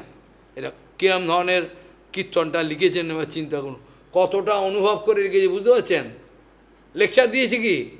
এটা লেকচার অনুভব করেছে, হাড়ে হাড়ে হাড়ে হাড়ে অনুভব করে তারপর লিখেছেন, কতটা রক্ত দিয়ে লিখেছেন। তাহলে বলছেন সত্যানি আনেন বিমিশ্রামি যথা তথাপি পারক্কম ইতি অবস্থিত বিচরামি অসঙ্গ। দেহের এই পরিণাম যদি অনুভবের মধ্যে এসে থাকে, যদি দেহ আমার গুরু, কেন গুরু বলে, এ দেহ রক্ত মাংসের দুর্গন্ধ, এ দেহ বিরক্তির কারণ হয়ে দাঁড়ায়। বার্ধক্যে এখন পঞ্চরোগে হতো, কেমনও বুঝব, আগে আই আই করে চিবিয়ে খেত হাড় ডাঁটা, এখন আর খেতে পাচ্ছেন। বার্ধ ভক্তি নরোত্তম ঠাকুর কী লিখছেন, বার্ধক্যে এখন উপায়বিহীন, তাতে দিনও আকিঞ্চন, তাই কি না? বার্ধক্যে এখন উপায়, আর কি করব, খেতে পারি না, চিবোতে পারি না, বার্ধক্যে এখন উপায়বিহীন, তাতে দিনও আকিঞ্চন। আহা, কত সুন্দর, কিন্তু ওতে দিন নয়, ভেতরে কাম রয়েছে, ভেতরে কামনা রয়েছে, কিন্তু ওকে দিন বলে না, যতক্ষণ কামনা থেকে দিন নয়। দিন মানে যখন অনুভব করবে নিজের অকিঞ্চিতকর এই শরীর মন এ কিছু কাজের নয়, তখন দৈন্য আসে। দৈন্য বাস্তবিক বোঝা যায়, সবাই বুঝতে পারেন। তাহলে বলছেন এ দেহ আমার গুরু, একদিকে যেমন এটা বিরক্তি এবার বিবেকের কারণ হয়, অন্যদিকে দেখো এর উৎপত্তি এবং বিনাশশীল, তাই কি না? উৎপত্তি বিনাশশীল না? উৎপত্তি বিনাশশীল। কালকেও বলেছিলাম, উৎপত্তি হয়, স্থিতি হয়, বৃদ্ধি হয়, তারপরে অপক্ষয় হয়, পরিণাম হয়, তাই কি না? বিকার হবে, পরিণাম হবে। এগুলো যারা মনে রাখে তারাই হচ্ছে জ্ঞানী। যারা মনে রাখে না, দু মিনিটের আনন্দটাকে ডুবে যেতে চায়, সে যে কোনো আনন্দই হোক, বোঝা গেল? গুরু বৈষ্ণব এইসব আনন্দ নেয় না, খাওয়ার আনন্দ, সম্মানের আনন্দ কোনোটাই নেয় না, তাই জন্য তাদের জ্ঞান অক্ষত থাকে, বোঝা গেল? বোঝেন? সব কথা বলা যায় না, বুঝে নিতে হয়। কার কোন সাধুর মধ্যে জ্ঞান সবসময় আগুনের মতো জ্বলে এবং কেন জ্বলে, এটা তো আপনাদের মতো প্রশ্ন আসে না, আসে কি? কেন আসে না? এটা তো বিচার আসা উচিত। আরে ইনার জ্ঞান কি সবসময় থাকবে কেন? যখন বলে তখন সব আগুন যেন আগুন জ্বলছে। কারণ তাদের মধ্যে ভোগের প্রবৃত্তি নাই। তাদের মধ্যে ভোগের প্রবৃত্তি নেই বলে তাদের আগুন সবসময় জ্বলবে জ্ঞানের। জ্ঞান নাশ করে দেয় ভোগের প্রবৃত্তি, কামনা বাসনা জ্ঞানকে নাশ করে দেয়। এটা যদি চলে গেল, যুক্ত বৈরাগ্য এসে গেল, তাহলে জ্ঞান দাও দাও করে চলতে থাকবে, ওখানে কোনোদিন নিববে না, জন্ম জন্ম অনন্তকাল। কিন্তু এগুলো লোকে বলবেও না, কোনোদিন শোনেনি। আপনারা কোনোদিন শোনেনি, এত বয়সের মধ্যে একদিনের জন্য এগুলো শোনেননি। শুনেছেন? সত্যি কথা বলুন, শোনেননি। কারণ এগুলো গুপ্ত জ্ঞান, এগুলো কোনোদিন শুনবেন না। এত পাঠ হয়ে গেল, কিন্তু এইসব কথা শুনতে পারেন, গুপ্ত কথা। তাহলে বলছেন আমার এই দেহই আমার একদিকে তো বিরক্তি এবং বিবেক উৎপত্তির একটা কারণ হয়ে দাঁড়ায়। এটা পরবর্তীকালে অবধূত সন্ন্যাসী বলবেন, এরপরেই বলবেন। আর অন্যদিকে উৎপত্তি এবং স্থিতি, যেটা ভগবান গীতাতে বলছেন, বাসাংস জীর্ণানি যথা বিহায়ু নবানি গৃহ্ণাতি নর অপরাণী, বলছেন না? এই কাপড়টা যে পরে রয়েছেন, এটা কি চিরকাল পরে থাকবেন? ছিঁড়ে গেলে তার নতুন কাপড় বানাতে যাও, নতুন কাপড় নিয়ে আসবেন। কিন্তু এটা তো কোনো অনুভব করেন না। অনুভব করে কেউ? করেন। কাপড়টা ছিঁড়ে গেলে আমার ফেলতে হবে, নতুন কাপড় আনতে হবে, এটা নিয়ম। এই দেহ জীর্ণ হলে আবার নতুন দেহ পাবে না? এই তো এই খেলা চলছে।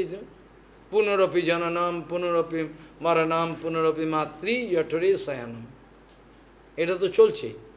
এ কেউ বিরক্ত তো হচ্ছে না? বিরক্ত হচ্ছে কি? দুধ ছাই হচ্ছে না তো বিরক্ত, বা ভালোই লাগছে।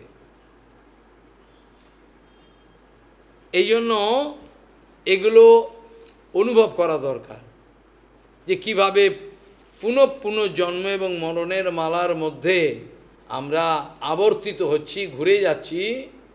এইটা যতক্ষণ অনুভব না আসবে, যতই বাহাদুরি দেখাও, কোনো লাভ হবে না। যতই বাহাদুরি দেখিয়ে যাও, কিচ্ছু লাভ হবে না। যেদিন এই অনুভব হবে, তখন জেনে নেবে চৈত্যগুরু এবার আপনাকে সাহায্য করছে। চৈত্যগুরুর কৃপা ছাড়া অনুভব হয় না। চৈত্যগুরু বুঝিয়ে দেবে। একই কথা বারবার শুনছে, সেদিন শোনার পরে হাহাকার হয়ে, সত্যি তো তাই, যেটা লালাবাবুর হয়েছিল। লালাবাবুর হয়ে গেল তো একটা কথা, চাকরানি বলছে, আরে দিন তো গেল, বাসনায় আগুন দেওয়া হলো না। লালাবাবুর হয়ে গেল, কোটি কোটি টাকার মালিক। চাও সাধু নয়, চাকরানি বলছে, আরে দিন তো চলে গেল, বাসনায় আগুন দিয়ে। ও কিন্তু বলছে কলা গাছের যে শুকনো বাসনাগুলো, ওটা আগুনে জ্বালানো।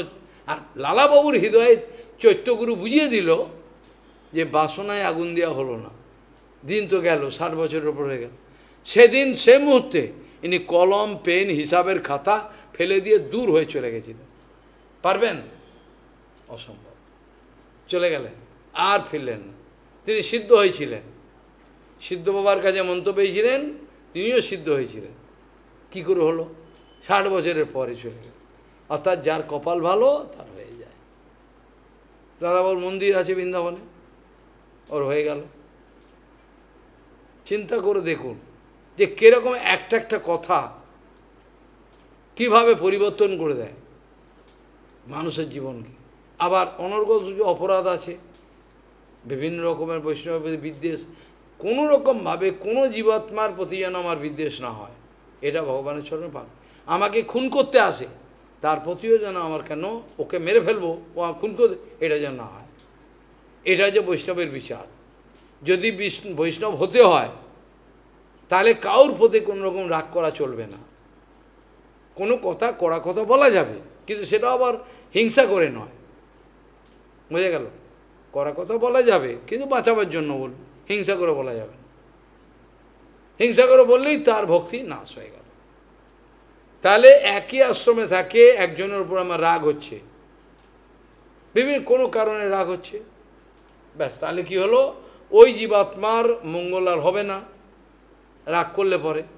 তো ওই জীবাত্মার যেন অমঙ্গল না হয় ওর চেষ্টাটা করতে হবে, এটা বৈষ্ণবের আবেদন, বৈষ্ণবের প্রচেষ্টা, যেটা নরহরি প্রভু করতেন, যে এত ছোট ছোট ছেলেপেলেকে নিয়ে কি করে তিনি চৈতন্য মঠটাকে চালাতেন। এবার তো আমাদের গুরুবর্গের কথা শুরু হবে, পয়লা বৈশাখের ভগবানের যদি ইচ্ছা হয়, প্রত্যেক গুরুবর্গের আলোচনা, সে লোক থাকুক না থাকুক, হিন্দি আলোচনা এখানে হোক ওপারে হোক। তাহলে নরহরি প্রভুর মহিমাটা দেখুন, কোনোদিন রাখতে দেখেনি, নিরন্তর সেবা করে যাচ্ছে। তাহলে এখানে আমরা দেখলাম যে এই দেহটাকে নিয়ে তিনি এটা গুরু মনে করছে দেহটা। আচ্ছা, এখন প্রশ্ন আসবে, মহারাজ ভালোই তো হলো, এই কথাটা শুনে আমাদের সুবিধা হয়ে গেল, হ্যাঁ দেহটাকে যখন গুরু বলেছে, তা আমি দেহতে যত্ন করি, তা আপনার অসুবিধে কী, ভালোই তো হলো, খাই দাই থাকি, কাশি বাজায়, এই বদমাশগুলো এই বিচার করবে। এই দেহটাকে গুরু বলেছে না, গুরু বললে দেহটাকে রক্ষা করতে হবে। এখানেও কিন্তু ভালো করে বিচার করা দরকার। যদি এই দেহটাকে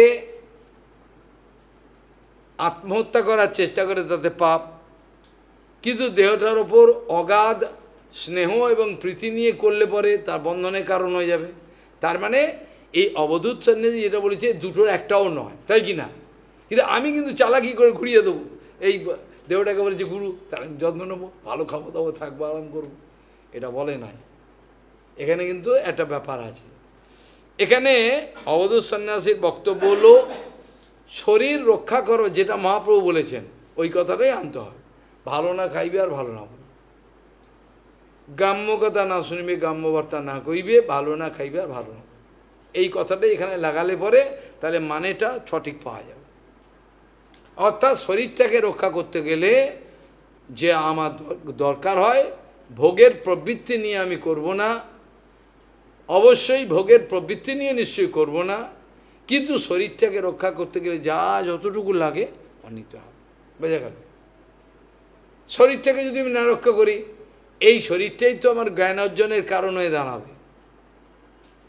শরীরটা যারা ভজন করছেন তারাও তো শরীরের মাধ্যমেই করছেন, আত্মা রয়েছে ঠিক কথা, কিন্তু শরীরটাও তো বাথরুমে যাচ্ছেন, চান করছেন, কিছু প্রসাদ পেতে হচ্ছে, শরীরটাকে তো তারা একেবারে নষ্ট, শরীর চলে গেলে তো আর ভজন হবে না। কাজে এর বিচার হলো যে দেহের প্রতি আসক্তি থাকবে না, মমতা থাকবে না, দেহ সংক্রান্ত বিষয়ের প্রতি মমতা থাকবে না, অথচ শরীরটা রক্ষা করার দরকার। কারণ এই কথাটা পরে বলবেন, কারণ এই দেহটা হলো এই ভবসাগরে নৌকা সদৃশ্য, এটা পার হতে গেলে কাণ্ডারি গুরু চাই, যেটা আমি পরের দিন আলোচনা করব, নেক্সট বার যখনও করব। তাহলে এই নৌকাটাকে আমি ডুবিয়ে মেরে ফেললে ভেঙে দিলে হবে না, এটাকে রক্ষা করতে হবে। কেন এই দিয়ে তো পার হবো কী করে, ভবসাগরটা পাই, এই নৌকাটা তার দরকার তো। তা এই জন্য এতটুকু যত্ন আমার দরকার আছে, না করলে হবে না। কাজেই সেখানে বলছেন এই দেহ, এই শরীরের মুখ দিয়ে আমি তত্ত্বজ্ঞান আলোচনা করতে পারি, পাঠ করতে, আমি করতে পারি না, সাধ্যায় আধ্যায় যেটা বলে, লোকের কাছে পাঠ নয়, লোকের পায়ে তো করতেই হবে, আবার নিজেও করা যায়, যারা করেন তারা নিরন্তর করেন, ভগবানকে শোনাচ্ছেন। যেমন সূর্যকুণ্ডে আমি কম করে 6-8 ঘন্টা অনর্গল ভগবান, কেউ নেই, কালী মাঠের দিকে মাঝে মাঝে তাকাচ্ছি, ফাঁকা সর্ষের ক্ষেত, ধানের ক্ষেত, আর সনানে বলে যাচ্ছে, ভাঙা ঘর, 6 ঘন্টা মিনিমাম, 8 ঘন্টা অনর্গল ভগবান। আর ভিক্ষা করতে গেলে ভিক্ষায় যেতাম ব্রজবাসী ব্রাহ্মণের বাড়িতে, তাহলে করতে হয়েছে। কাজেই অবধূত সন্ন্যাসী বলছেন, দেখুন রাজন, এই দেহটার সঙ্গে সম্বন্ধযুক্ত যা কিছু, তার প্রতি আমরা বড় মূল্য দিয়ে থাকি, হ্যাঁ না? কেন দেহ এবং গেহ, এই যে আমার ছেলে, আমার স্ত্রী, জানেন না? এইভাবে আমি কিন্তু দেহ এবং গেহ এবং অর্থাৎ দেহ এবং দেহ সংক্রান্ত যা কিছু তার সঙ্গে জড়িয়ে আমি মরতে বসেছি। আর ইচ্ছা করলেও ছাড়ানো যাবে না। যদি আমি দেখি আমার ছেলেটা দস্যু হয়ে গেল, আমাকে লুটছে, যেটা হলো আত্মদেবের ছেলে লুটছে, মাকে মেরে ফেললো, পালাতে পারছে না। শত হলো ছেলে, তো কোথায় যাব, কি করবে? এরকম মুক্ত করলো কে? আত্মদেবকে মুক্ত করলো কে? গোকর্ণজি। আর কেউ পারলো? উনি মুক্ত করলো। আমি যে ঘটনাগুলো বলেছিলাম, অন্ধ ধৃতরাজ থেকে মুক্ত করলো কে? বিদুরজি মহারাজ। শাস্ত্রগুলো দেখলে বুঝতে পারবেন, নিজের জীবনে যদি প্রয়োগ করতে পারেন, আর যদি গল্প শোনেন তাহলে আর লাভ নেই। নিজের জীবনে পালন করতে হবে, সবসময় অনুভব করতে হবে, হরিকথা শুনে অনুভব করতে হবে, বিরাট ব্যাপার। এইখানে অবধূত সন্ন্যাসী এবার আসল কথাটা বলছেন। এটা কি বলছেন? জয়াত্মজা অর্থ পশু ভৃত্য গৃহাপ্ত বর্গানো পুষ্ণাতি ইয়ৎ প্রিয় চিকিৎসয়া বিতনবন শান্তে সকৃত সমবরুদ্ধ ধন স দেহ সৃষ্টা অশ্ব বীজম অবসিদতি বৃক্ষধর্মা। বোঝা গেল কি বলছেন? প্রথমে বলছেন জয়া, আমি ভেঙে ভেঙে বলি, জয়া যা মানে পত্নী, আত্মজা ছেলে মেয়ে, জয়া আত্মজা অর্থ টাকা পয়সা, পশু পশু গো যা যা পশু ঘোড়া গাড়ি যা করেছেন। তাহলে জয়া বলছেন জয়া আত্মজা অর্থ পশু ভৃত্য গৃহা আপ্তবর্গানো, আত্মীয় স্বজন আপ্তবর্গানো, গৃহ বাড়ি আর সব কিছু, পুষ্ণাতি পোষণ করে যাচ্ছে, দিন রাত পরিশ্রম করছে, করে টাকা পয়সা আনছে, ছেলে পেয়ে লেখা বড় শেখাচ্ছে, সব কিছু করছে। পরিণাম কী হবে সব জানেন, পরিণাম যা হবে এখন তো করে যাচ্ছে। পুষ্ণাতি যৎ প্রিয় চিকিৎসয়া বিতনবন, দেহটাকে প্রিয় ব্যক্তিদের আত্মীয় স্বজন অর্থ করি বৃত্ত ঘর বাড়ি এগুলোর পেছনে নিজের জীবন দিয়ে দিল। বিনয় ডাক্তার দিল না, সব শেষ হয়ে গেল। এই জন্য বলছেন জয়া আত্মজা অর্থ পশু বৃত্ত গৃহাপ্ত বর্গান পুষ্ণাতি ইয়াত প্রিয় চিকিৎসয়া বিতনবনা, অনেক চেষ্টা করে শান্তে সকিত সমবরুদ্ধ ধন, অনেক কষ্ট করে যে ধন দৌলতগুলো একাঠা করেছে, আরে কম নয়, সারা জীবন পরিশ্রম করে টাকা জমিয়েছে, LICতে ব্যাংকে সব দিয়ে এবারে ভালো করে এবার শেষ জীবনটা ভালো যায়, করে কিনা? স্বদেহ এই দেহটা এইভাবে তো কাটিয়ে দিল, সে তো বিচারও করলো না, বেটা তুই তোর জন্য কি করলি ছাগল, তোর জন্য কিছু করলি? তুই তো জীবন দিয়ে দিলি, তোর নিজের জন্য তো কিছু হলো না, নিজের জন্য কি পারমার্থ অর্থ পারমার্থ কিছু হলো না, যেটা লালাবাবু বুঝতে পারলো। লাভ তো হলো না, ভক্তিবিনোদ ঠাকুর বলছে লাভ না হইল কিছু ঘটিল জঞ্জাল। ভক্তিবিনোদ ঠাকুর বলছেন কীর্তনে, লাভ না হইল কিছু ঘটিল জঞ্জাল, আরো জঞ্জাল হয়ে গেল, চারিদিকে জঞ্জাল, হাহাকার, শান্তি কোথাও নাই, কোথা থেকে ফিরতে পারবেন না, একমাত্র শুদ্ধ গুরু বৈষ্ণব আনুগত্য ছাড়া যেভাবেই চলুন, কোনো রাস্তা খোলা নাই নাই নাই।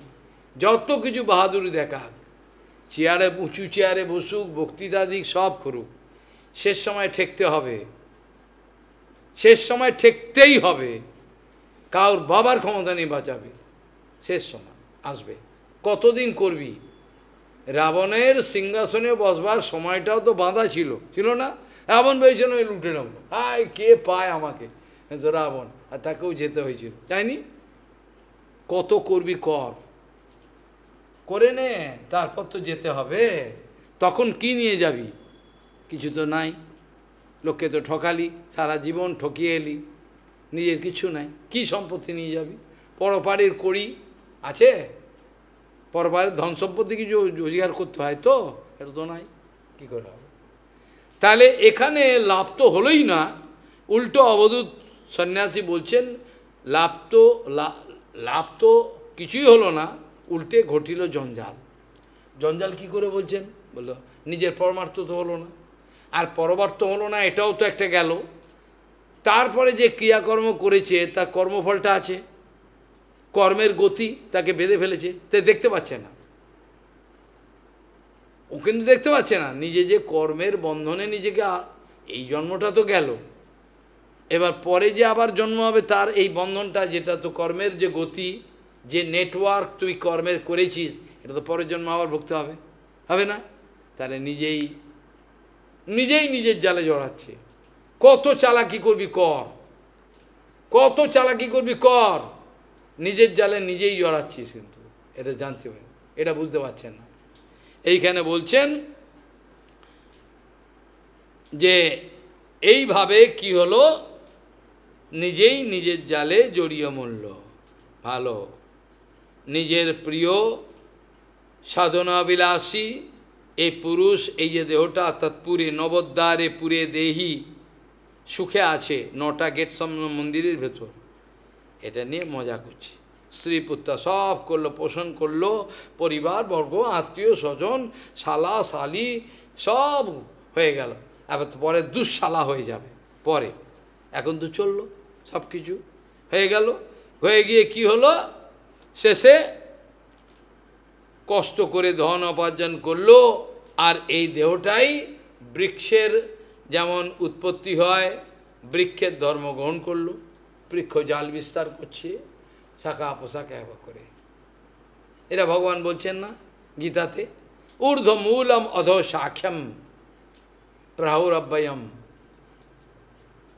এই গাছের শিকড়গুলো নিচে যায়, নিচে যায় না, নিচে যায়, যতই জড়াবেন আত্মীয় পরিজন সব আপনাকে আষ্টে পৃষ্ঠে জগতে রেখে দেবে, কিন্তু ভগবান বলছেন এই সংসার বৃক্ষের মূলটা উপর দিকে কেউ জানে না, এই সংসার বৃক্ষের যে মূলটা যে উপর দিকে অর্থাৎ আমার দিকে, এটা কেউ জানে না, এটা যে আমার দিকে আছে এটা কেউ জানে না, ভাবতেও পারেন, ঊর্ধ্ব মূলম অধ শাখ্যম, এটা তাদের ধারণা নেই, বিস্তার করো, কত করবে, করে কি করলো, সেই দেহই বৃক্ষের ধর্ম গ্রহণপূর্বক নিজ হৃদয়ে কর্মবীজ, কর্মের বীজ, যেটা কালকে গাইছিলাম মনে আছে না, অনাদি কর্ম ফলে পরিভবার নব জলে, তরিবারে না দেখি উপায়, এবার হয় কর্মের জাল বিস্তার করলো, কর্মের বীজ, এবার পরের জন্য যা আবার মর, আবার মর, একবার মরা মরতে এসেছে, আমাদের মাস্টারমশাইরা বলতে, পড়া না পারলে মরা মরতে এসেছে, মানে মাঝে মধ্যে মরা আবার কি মরতে হয় বলে এইরকম, মরা মরতে এসেছে, মরা কেন বললাম, ও তো চেতনা নেই, ওই জন্য মরা বলা হলো, চেতনা থাকলে মরা বলা হতো না, আবার মরা আবার মরতে এসেছে, এখানে মরা মরতে এসেছে, এইভাবেই চলছে। পরে আমরা আলোচনা করব, পরের আলোচনা কবে হবে ভগবান জানেন, কিভাবে আমাদের পঞ্চকর্মেন্দ্রিয় জ্ঞানেন্দ্রিয় সব কিছু চারিদিকে টানছে, আকর্ষণ যেটা প্রহ্লাদ মহারাজ বলেছেন, সেই দিয়ে পরের হরিকথা শুরু করব। আজ এখানেই চর্চার বিশ্রাম দেওয়া প্রয়োজন মনে করি, আজকে এখানেই থাক। তো কাল কর্মগণাধীন দেহ অয়ম পঞ্চভৌতিক কথম অন্যাংস্তু গোপায়েত সর্বজ্ঞস্য জয়া অপরাহ वाञ्छकल्पतरुश्च कृपासिन्धु पतितानं पावनेभ्यो वैष्णवेभ्यो नमो।